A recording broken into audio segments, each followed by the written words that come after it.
तर हे 3 आठवड्याचं अधिवेशन पाहिजे होतं, ज्याच्यामध्ये महाराष्ट्राचे ते विषय तर आपण घ्यायलाच पाहिजे होते, पण सगळ्यात प्रामुख्याने विदर्भाचे मुद्दे हे या अधिवेशनामध्ये चर्चेत यायला पाहिजे होते.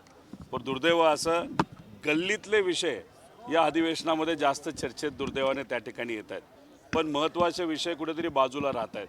पण शेवटी मराठी मीडिया लोकांपर्यंत अनेक महत्त्वाचे मुद्दे हे घेऊन जात असते. त्यामुळे आज आपल्या सर्वांसमोर एक महत्त्वाचा मुद्दा आणि अधिवेशनामध्ये सुद्धा हा मुद्दा त्या ठिकाणी आम्ही सर्वजण मिळून मांडणार आहोत. ते म्हणजे NCRBचा एक रिपोर्ट, म्हणजे केंद्र सरकारचा एक रिपोर्ट काही दिवसांपूर्वी हा प्रसिद्ध झाला. हा खरं तर क्राईम रेट राज्यांमध्ये काय लेवलला आहे या बाबतीतचा हा रिपोर्ट असतो. याच्यामध्ये विकासाच्या बाबतीत महाराष्ट्राचा अव्वल नंबरला दुर्दैवाने त्या ठिकाणी जाऊ शकला नाही, पण क्राईमच्या बाबतीत मात्र महाराष्ट्राचा कुणीही हात धरू शकला नाही, अशी आजची परिस्थिती आहे. याच्यामध्ये आपण बघितलं तर विनयभंगमध्ये महाराष्ट्र दुसरा आहे, बलात्कारमध्ये महाराष्ट्र हा UP आणि बिहारनंतर 4था नंबरला त्या ठिकाणी आहे. सेक्शुअल हॅरेसमेंट महाराष्ट्र दुसरा, त्याच्याचबरोबर विदेशातून मुली इम्पोर्ट करण्यासाठी महाराष्ट्र पहिला, ह्युमन ट्रॅफिकिंग मानवी तस्करीमध्ये महाराष्ट्र पहिला, त्याच्यावर पॉस्कोमध्ये महाराष्ट्र दुसरा, लहान मुलांशी संबंधित कायद्याचे गुन्हे महाराष्ट्र पहिला, लहान मुलींची किडनॅपिंग महाराष्ट्र पहिला, किडनॅपिंगमध्ये UP बिहारनंतर महाराष्ट्र तिसरा, अशी महाराष्ट्राची परिस्थिती आहे. या मुद्द्यांवर खऱ्या अर्थाने चर्चा व्हायला पाहिजे. पण आपण विधान परिषदेमध्ये चर्चा जर बघितली तर गल्लीतली भांडणं याच्यावर चर्चा करण्यामध्ये एक दीड तास त्या ठिकाणी घालवला जातो. खऱ्या अर्थाने या विषयावर चर्चा केली गेली पाहिजे असं आमच्या सगळ्यांचं मत आहे. आणि याच्याबरोबर शेतकरी, कष्टकरी, विद्यार्थी, महिला, युवा या विषयावर पण चर्चा खऱ्या अर्थाने होण्या पाहिजे, पण ती आज होताना दिसत नाही. आज काही विषय हे अधिवेशनामध्ये चर्चेत येणार आहे आणि त्यासाठी आम्ही सर्वजण आज इथं आलेलो आहोत त्या विषयावर बोलण्यासाठी. सर, राज्यामध्ये बिबट्यांचे हल्ले फार वाढलेत आणि त्यासाठी आता 1 कोटी रुपयाच्या बकऱ्या जंगलामध्ये सोडण्याचा निर्णय सरकार घेत आहे. काही बिबटे परदेशात पाठवायचा निर्णय घेत आहे आफ्रिकेला. आता काय निर्णय घेतात ते तुम्ही घ्या, पण फक्त घोषणा करू नका एवढी विनंती त्या ठिकाणी. अजून एक महत्त्वाचा विषय आपण समजून घ्या, यात भेदभाव कसा केला जातो. जेव्हा आंबेगाव, जुन्नर या भागातल्या सर्व स्थानिक नागरिकांनी एक मोठं आंदोलन केलं होतं या बिबट्याच्या परिस्थितीच्या विरोधात, तेव्हा तिथं मंत्री आले, उपमुख्यमंत्री त्या ठिकाणी एकनाथ शिंदे साहेब तिथं गेले. तिथं जे आंदोलन करत होते त्यांच्यावर वेगळ्या कलमाच्या अंतर्गत कारवाई झाली. पण दुर्दैव असं सर्व समाजाचे, सर्व पार्टीचे लोक तिथं आंदोलन करत होते आणि तिथं एकनाथ शिंदे साहेब गेल्यानंतर त्यांनी सांगितलं की ठीक आहे, तुम्ही आंदोलन लोकांसाठी केलं, लोकांच्या हितासाठी केलं, ज्या ज्या लोकांवर कारवाई झाली विविध कलमाच्या अंतर्गत हे सगळी कलम आम्ही मागे घेऊ असं सांगण्यात आलं. पण जे सत्तेतले कार्यकर्ते होते, पदाधिकारी, नेते होते, त्यांच्यावरचे कलम हे मागे घेतले. पण राष्ट्रवादी, शरदचंद्र पवार, काँग्रेस या सर्व कार्यकर्ते ज्यांनी आंदोलन केलं त्यांच्यावरचं मात्र कलम हे दुर्दैवाने मागे घेतलेलं नाही. म्हणजे सरकार भेदभाव करत असताना या बाबतीत सुद्धा भेदभाव करतंय. बिबट्याच्या बाबतीत त्यांनी आंदोलन केलं आणि सत्तेतल्या लोकांवरचे फक्त कलम मागे घेतले आणि जे विरोधात आहेत त्यांचे कलम मात्र त्या ठिकाणी तसेच ठेवले. आता राहिला प्रश्न बकऱ्या आणि शेळ्या ज्या घेतलेल्या आहेत, ज्या जंगलात सोडायच्या आहेत, ते सोडून काय होणार आहे हे आपल्याला बघावं लागेल. पण उगाच काहीतरी बोलून विषय सुटत नसतो. याला सायंटिफिक एक सोल्युशन आणणं फार महत्त्वाचं आहे. ते सायंटिफिक सोल्युशनवर खऱ्या अर्थाने चर्चा होण्याची जरूरत आहे. पण ते न होता आम्ही बिबटे धरू, ते भारताच्या बाहेर नेऊ. जसं आपण चित्ते आफ्रिकेतून इथं आणले तसे कदाचित हे बिबटे दुसरीकडे कुठेतरी घेऊन जाणार आहेत. सांगा तरी कुठल्या देशात घेऊन जाणार आहे, मग त्या देशाचं अप्रुव्हल आहे का, त्या बाबतीत त्यांनी काही परवानगी दिली आहे का. कुठंतरी या सर्व विषयावर सायंटिफिक सोल्युशन आणण्याची जरूरत आहे. पण हे सरकार सायंटिफिक पद्धतीने न चालता फक्त मोघम पद्धतीने चालतं असं आमचं सगळ्यांचं म्हणणं आहे. प्रकरणामध्ये अंजली दमाने यांनी वेगळे पुरावे समोर आणले. त्याच्यामध्ये जमीन मुंडवा जमीन प्रकरणामध्ये नवीन पुरावे समोर येत आहेत आणि त्याच्यात थेट अजितदादांचा डोळा होता जमिनीवरती. दमानियांनी समजा जर मुद्दे त्या ठिकाणी आणले असतील, त्याची सखोल चौकशी ही सरकारच्या माध्यमातून त्या ठिकाणी होणं महत्त्वाचं आहे. फक्त मला एक कळत नाही, भ्रष्टाचार सर्वच पक्ष त्या ठिकाणी करतात, पण मुद्दे पुढे येत असताना भाजप सोडून मात्र मुद्दे सगळ्यांचेच पुढे येतात. सामाजिक कार्यकर्त्यांना मला विनंती आहे, हे सरकारच भ्रष्ट आहे. मग मुख्यमंत्र्यांपासून पर सर्व मंत्र्यांपर्यंत हे जे काही कार्यालय असतील या सगळ्यांचा फार चुकीच्या पद्धतीचा व्यवहार या राज्यामध्ये त्या ठिकाणी सुरू आहे. त्यामुळे मुद्दे पुढे येत असताना हायकमांड कुठलं आहे हे आम्हाला तरी त्या ठिकाणी सांगता येत नाही, पण कुठंतरी त्यांच्याच मित्रपक्षाचे म्हणजे भाजपच्याच मित्रपक्षाचे विषय पुढे येतात. जे कुठले असतील पुरावे असतील तर शहानिशा होणं महत्त्वाचं आहे. पण आमचं मत आहे, नागरिकांचं मत आहे, सामाजिक कार्यकर्त्यांनी काम करत असताना भेदभाव न करता सर्वच पक्षांचे भ्रष्टाचाराचे मुद्दे पुढे घेऊन आणले पाहिजे आणि त्याच्यावर सखोल चौकशी झाली पाहिजे. त्या जर सर्व पक्षाचे मुद्दे घेऊन आंदोलन करायला तयार असतील तर आम्ही सुद्धा त्यांच्याबरोबर राहून महाराष्ट्र हितासाठी आंदोलन त्या ठिकाणी करू.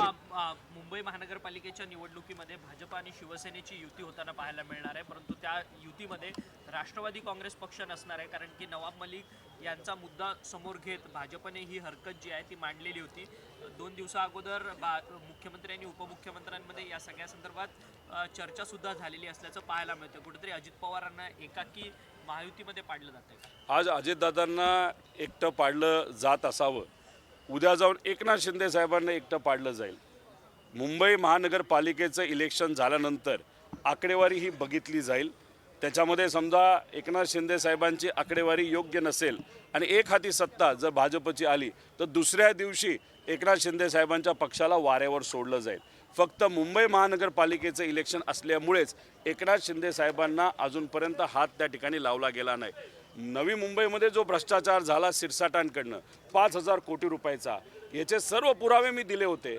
पण कुठंतरी आमच्या ऐकण्यात असं येतं आहे मुंबई महानगरपालिकेचं इलेक्शन होऊ द्या, काय परिस्थिती आपण बघूया आणि नंतर मग शिरसाटांवर तिथं कारवाई करायची का नाही करायची या बाबतीतला सरकार निर्णय घेणार आहे. म्हणजे भ्रष्टाचार करणाऱ्या लोकांवर सुद्धा इलेक्शनची परिस्थिती बघून कारवाई करायची का नाही करायची हे ठरवलं जाईल. पण एक तुम्हाला सांगतो, 2028 पर्यंत यांचा उपयोग आहे तोपर्यंत उपयोग हे भाजप करून घेईल.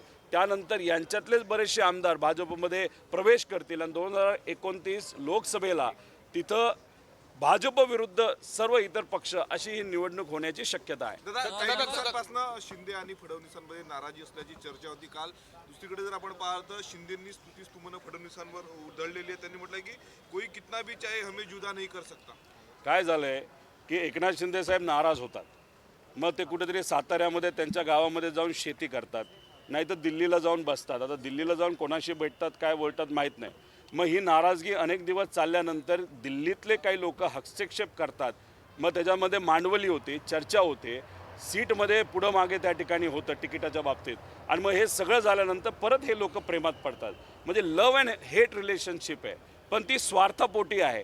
किती तिकीटं मिळतात, किती संधी त्यांच्या कार्यकर्त्याला त्या ठिकाणी दिली जाते, किती निधी दिला जातो, निधी मिळतो का नाही मिळत, पदं कुठली मिळतात, पालकमंत्री पद मिळतं का नाही मिळत, ह्या सर्वांवर चर्चा झाल्यानंतर परत ते प्रेमात पडतात, परत नाराजगी होणार आहे. पण काही झालं तरी मुंबई महानगरपालिकेचं इलेक्शन झाल्यानंतर कितीही प्रेमाचे संबंध त्यांचे असले तरी त्यांचं राजकीय डिवोर्स 100% त्या ठिकाणी होईल. आणि हे तिन्ही पक्ष वेगळे राहून BJP विरुद्ध इतर पक्ष अशी ही लढत येणारी लोकसभा आणि विधानसभा नक्कीच त्या ठिकाणी होऊ शकते. नगरपट्टा सिटीचे जे डायरेक्टर आहेत निलेश मगर जे उपमहापौर आहेत अजित पवार गटाचे तर त्यांच्यावर आता गंभीर स्वरूपाचे आरोप केलेले आहेत. मुंडवा गैरव्यवहार प्रकरणामध्ये यांना देखील पॉवर ऑफ अटर्नी केली होती निलेश मगर यांनी आणि अजित पवारांचा यांच्या माध्यमातून थेट डोळा त्या जमिनीवर होता असं अंजली दमानी यांना पत्रकार परिषद करून गंभीर आरोप केलेले आहेत. हे बघा, एक विषय मगर जो परिवार आहे म्हणजे माझे सासरे असतील नाही तर त्यांचा सगळा परिवार असेल, त्यांनी या जगाला या देशाला दाखवून दिलं की शेतकऱ्याची जमीन विकत न घेता शेतकऱ्याला आपण डायरेक्टर कसं बनवू शकतो, शेतकऱ्याला भागीदार कसं बनवू शकतो. आणि हा जो मॉडेल आहे हा फक्त काय महाराष्ट्रात चर्चेत नाही, हा पंतप्रधान मोदी साहेबांनी सुद्धा या मॉडेलची स्तुती केलेली आहे, इतर राज्यांच्या मुख्यमंत्र्यांनी स्तुती केलेली आहे. त्यामुळे दमानी यांना मला एवढंच सांगायचं आहे की टार्गेट करत असताना जरा अभ्यास करून तुम्ही त्या ठिकाणी टार्गेट करा. विषय राजकीय लोकांचा असेल तर राजकीय विषयावर चर्चा करायला आम्ही सर्वजण तयार आहोत, पण फक्त कुठल्या तरी परिवाराला त्याच्यामध्ये अडकवायचं नाही तर त्या बाबतीत ती चर्चा करून आणायची, हे जर त्या ठिकाणी करत असतील तर हे योग्य नाही. राहिला प्रश्न निलेशराव मगरांचा, त्यांचे व्यक्तिगत काय व्यवहार होते, कोणाबरोबर व्यवहार होते हे त्यांनाच त्या ठिकाणी माहिती. त्यामुळे कुणीतरी कुठल्या तरी कंपनीमध्ये डिरेक्टर आहे आणि त्यांनी जर व्यक्तिगत जीवनामध्ये कुठली तरी त्या ठिकाणी काही डील केला असेल नाही तर कॉन्ट्रॅक्ट केला असेल तो त्यांचा व्यक्तिगत विषय असू शकतो. त्यामुळे पुरावे असल्याशिवाय त्या ठिकाणी कुठेही बोलू नये. आणि दमानिया मॅडमला मला एवढंच सांगायचं आहे की तुम्ही बोलत असताना थोडं स्पष्टपणे बोलणं फार महत्त्वाचं आहे. उगाच अस्पष्ट बोलत असताना कुठल्या तरी कंपनीचं नाव त्या ठिकाणी खराब होत असेल नाही तर काही लोकांची चांगली प्रतिष्ठा खराब होत असेल तर हे कोणालाही त्या ठिकाणी पटणार नाही. राजकीय टीका टिप्पणी करत असताना स्पष्ट बोलणं अतिशय महत्त्वाचं आहे. निलेश मगर व्यक्तिगत त्यांच्याबद्दल तुम्ही बोलत असाल तर त्यांच्याबद्दलच तुम्ही त्या ठिकाणी बोलावं. उगाच दुसऱ्या कंपनीला याच्यामध्ये उडलं जाऊ नये असं आमच्या सगळ्यांचं मत आहे. सातत्याने ज्या काही आरोप करतात आहेत, त्या काही स्पेसिफिक पद्धतीने आरोप करताना पाहायला मिळतात आहेत का? कारण की अजित पवार आणि पवार कुटुंबियांना सातत्यानं टार्गेट होताना पाहायला मिळतात या सगळ्या आरोप. आजपर्यंत तुम्ही बघितलंय का की दमानिया मॅडमली कधी भाजपवर बोललेलं, त्यांना कुठून तरी आदेश येतो, त्या सामाजिक कार्यकर्त्यात चांगले, मी त्या विषयाबद्दल बोलत नाही. करप्शनबद्दल जर कोणी बोलत असेल, पुराव्यासकट बोलत असेल, त्या गोष्टीचं स्वागतच त्या ठिकाणी आपण सर्वांनी केलं पाहिजे.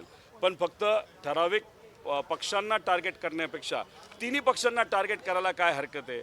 भाजपकडनं सुद्धा मोठ्या प्रमाणात भ्रष्टाचार हा केला जातोय. मग करत असताना टार्गेट करत असताना तिन्ही पक्षांना तुम्ही टार्गेट का करत नाही? फक्त विशिष्ट 2 पक्षांनाच का टार्गेट करतात? याच्यावरूनच काही प्रमाणात आपल्याला कळतं की इथं कुठंतरी एक सिलेक्टिव्ह प्रकारचं समाजकारण केलं जातं. हे केलं जाऊ नये, त्यांच्याबद्दल मला आदरच आहे. पण शेवटी करत असताना सिलेक्टिव्ह समाजकारण कधी होत नसतं. समाजकारण करत असताना पूर्णपणे समाजकारण होतं, नाहीतर राजकारण त्याला आपण त्या ठिकाणी म्हणू शकतो. लाडकी बहीण योजनेसाठी पुन्हा आता निधी वळवण्यात आलेला आहे. सामाजिक न्याय आणि आदिवासी विभागाचा निधी वळवण्यात आलेला आहे. सामाजिक न्याय विभागाचा निधी आधीपासून वळवण्यात येत आलेला आहे. त्याच्याचबरोबर आदिवासी विभागाचा सुद्धा मोठ्या प्रमाणात निधी हा वळवला आहे. याच्यामुळे नुकसान हे लहान बालकांचं होतं, महिलांच्या आरोग्याचं होतं. कारण का आदिवासी भाग असेल ना तर समाज कल्याण यातला मोठा पैसा हा आरोग्यासाठी नाही तर वेगळ्या वेगळ्या त्यांच्या ज्या योजना आहेत ज्याच्यामध्ये कुठंतरी आरोग्य असेल, नाहीतर सामाजिक प्रतिष्ठा, नाहीतर त्यांना आर्थिक ताकद देणं, या विषयावर जो निधी खर्च केला जातो तो दुर्दैवाने आता केला जात नाही. आणि याच्यामुळे जे नुकसान होतं ते कधीही भरून काढता येणार नाही. पण या सरकारला काय पाहिजे, स्वतः निधी कुठून आणायचा याच्यापेक्षा दुसऱ्याचा निधी घ्यायचा आणि मात्र त्या ठिकाणी तो निधी या लाडक्या बहिणींच्या योजनेसाठी वापरायचा. आमचं म्हणणं आहे की लाडक्या कॉन्ट्रॅक्टरला, म्हणजे हे लहान मराठी कॉन्ट्रॅक्टरबद्दल मी बोलत नाही, पण गुजरात आणि हैदराबादच्या कॉन्ट्रॅक्टरला, लाडक्या कॉन्ट्रॅक्टरला पैसा देऊन मलिदा खाण्यामध्ये मात्र हे सरकार कुठं कमी पडत नाही.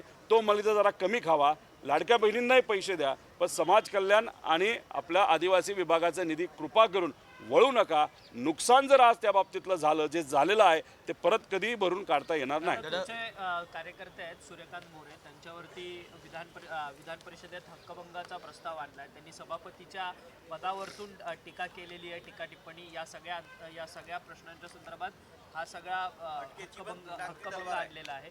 कुठेतरी तुम्हाला या राम शिंदे टार्गेट करतात आहेत का? एक आपण सगळ्यांनी समजून घेतलं पाहिजे, तिथं नगर परिषदचं इलेक्शन होतं. लढाई कोणाच्या विरोधात होती तर रोहित पवारांच्या विरोधात राम शिंदे अशी ती लढाई होती. राम शिंदे तिथं प्रचार करत असताना हे भाजपचा प्रचार करत होते. त्यांनी जे उमेदवार दिले होते ज्याच्यामधून काही गुंड होते, कोणाचा प्रॉस्टिट्यूशनचा व्यवसाय आहे, कुणी तिथं सावकार आहे, अशा लोकांचा प्रचार हे राम शिंदे सर नामखेड नगर परिषदेमध्ये करत होते. आता सूर्यकांत नाना मोरे बोलत असताना जे आमच्या विरोधात प्रचार करतात म्हणजे कोण होतं तर राम शिंदे सर व्यक्ती म्हणून होते. सभापती म्हणून त्या ठिकाणी कुठेही तिथं विरोध केला नाही. सभापती पदाबद्दल आणि तिथे असणाऱ्या सर्व आमदारांबद्दल आम्हाला आदर आहे. पण प्रचारच राम शिंदे आमच्या विरोधात गुंडांना घेऊन करत असेल तर आम्ही सुद्धा त्या बाबतीत विरोध करणारच ना. आम्ही राजकीय टीका टिप्पणी तिथं करणारच आणि तीच टीका टिप्पणी हे सूर्यकांत नाना मोरेंनी तिथं केली. आमचं एवढंच म्हणणं आहे की इलेक्शनच्या काळामध्ये एकामेकांबद्दल बोललं जातं, पण विधान परिषद आणि विधानसभेमध्ये गरिबाचे मुद्दे, महिला सुरक्षतेचे मुद्दे, शेतकऱ्याचे मुद्दे, कष्टकऱ्याचे मुद्दे, युवांना नोकऱ्या कशा द्यायच्या या बाबतीतली चर्चा व्हायला पाहिजे का गल्लीतली भांडणं ही नगर परिषदेमध्ये चर्चा केली पाहिजे का? फक्त राम शिंदे सरांचा इगो हर्ट झाला. आणि तुमचा इगो हर्ट होते जसं महाराष्ट्राच्या हिताचं काहीतरी करा, नाही तर मतदारसंघात MIDC आणण्याचा प्रयत्न करा. इगो हर्ट होतो म्हणून गल्लीतला एका कार्यकर्त्याला तुम्ही जर त्या ठिकाणी हक्कभंग आणत असाल हे उचित नाही. आणि मी एक गोष्ट स्पष्टपणे इथं सांगतो की शब्दांच्या माध्यमातून कोणाला जर इजा पोचली असेल नाही तर मन दुखावलं असेल तर त्या आमदारांची मी माफी मागतो. पण काही झालं तर सूर्यकांत नाना मोरे असतील तर आमचा कुठलाही कार्यकर्ता असेल त्याच्यावर जर राजकीय दृष्टिकोनातून हल्ला केला जात असेल तर त्या कार्यकर्त्याच्या पाठीमागे येणाऱ्या कुठल्याही लिगल बॅटलमध्ये आम्ही भक्कमपणे तिथं उभा आहोत एवढंच या ठिकाणी सांगतो. राम शिंदेचा जर विषय असता तर तिथपर्यंत ते ठीक होतं, पण हा राम शिंदेचा विषयच नव्हता. अख्ख्या सभागृहाबद्दल सातत्यानं ते बोलत होते. मग तो लाल बिल्ल्याचा विषय असेल, जो दुष्काळात आला असं त्यांचं म्हणणं होतं. सर्व वरिष्ठ जे आहेत ते सर्व वरच्या सभागृहामध्ये असतात. ज्यांना काही काम नाही, केवळ 3 दिवसच त्यांचं काम असतं, अशा लोकांना ज्यांना पंचायत समितीपेक्षा सभापतीपेक्षा सुद्धा जास्त अधिकार आहेत, अशा व्यक्ती त्या विधान परिषदेमध्ये बसत असतात. अशा पद्धतीचं सभागृहाला कुठंतरी नावं ठेवणारे हे सगळं भाषण होतं. विधान परिषदेमध्ये असणाऱ्या आमदारांना माहिती असतं की विधान परिषदेमध्ये काय काम चाललंय, विधानसभेमध्ये असणाऱ्या आमदारांना माहीत असतं तिथं काय काम चाललंय. आता जर कुणीतरी जिल्हा परिषदचा सभापती नाही तर पंचायत समितीचा सभापती, जसं सूर्यकांत नाना बोरो हे पंचायत समितीचे सभापती राहिलेले आहेत, त्यांना त्यांच्यापुरतंच माहिती आहे ना सभापती पंचायत समितीचा काय काम करतो. आणि उद्या जाऊन ते जर त्या पदावर राहिले असतील तर त्या पदाबद्दलची टिमकी ते वाजवणारच ना, त्याबद्दल चांगलं बोलणारच आहे.